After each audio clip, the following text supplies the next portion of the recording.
எல்லாருக்கும் வணக்கம். இன்னைக்கு நம்ம எதை பற்றி பார்க்க போகிறோன்னா இசிஎம்னா என்னன்னு பார்க்கலாம். கார்களில் இசிஎம்னு சொல்லுவாங்க.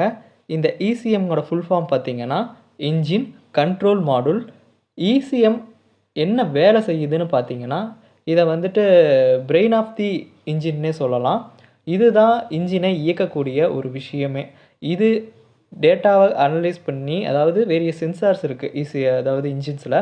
ஸோ இந்த இன்ஜின்ஸில் இருக்கிற சென்சார்ஸ் அந்த ஆக்சுவேட்டர்ஸை வர டேட்டாவை ரிசீவ் பண்ணி எப்படி இன்ஜினை கரெக்டாக இயக்கிறது, ஆப்டிமைஸ் பண்ணி இயக்கிறதுங்கிறத இந்த இசிஎம் தான் பண்ணுது.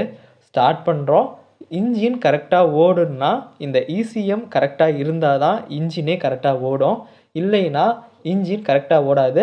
இல்லைன்னா ஓடாமலே செய்யாமல், அதாவது செயல்பாடே இழந்துடும். இன்ஜின் வந்துட்டு இசிஎம்மோட கண்ட்ரோலில் தான் இருக்குது. ஸோ இந்த இசிஎம் பார்த்திங்கன்னா இது ஒன் ஆஃப் த இம்பார்ட்டன்ட், ரொம்ப முக்கியமான காரில் இருக்கக்கூடிய ஒரு பார்ட்னே சொல்லலாம். அடுத்தது பார்த்திங்கன்னா இது பார்த்திங்கன்னா எலக்ட்ரானிக் கண்ட்ரோல் யூனிட்னு சொல்லுவாங்க. இது ஒரு வகையான கண்ட்ரோல் யூனிட், ஓகேங்களா. இது மாதிரி பிசிஎம், இசிஎம், அப்புறம் வந்துட்டு டிசிஎம் அப்படிலாம் நிறைய இருக்குது கார்களில். அதாவது ஆட்டோமேட்டிக் வெண்டிங்கள்லாம் டிசிஎம்னு இருக்குது, அதாவது டிரான்ஸ்மிஷன் கண்ட்ரோல் மாடல்னு சொல்லுவாங்க. ஸோ இந்த மாதிரி இந்த இசிஎம் தான் வந்து பார்த்திங்கன்னா இன்ஜினை இயக்கக்கூடிய, அதாவது பிரெயின் ஆஃப் த இன்ஜின்னே சொல்லலாம். ஸோ இந்த இசிஎம் பற்றி இன்றைக்கி நான் தெரிஞ்சிருப்போம்.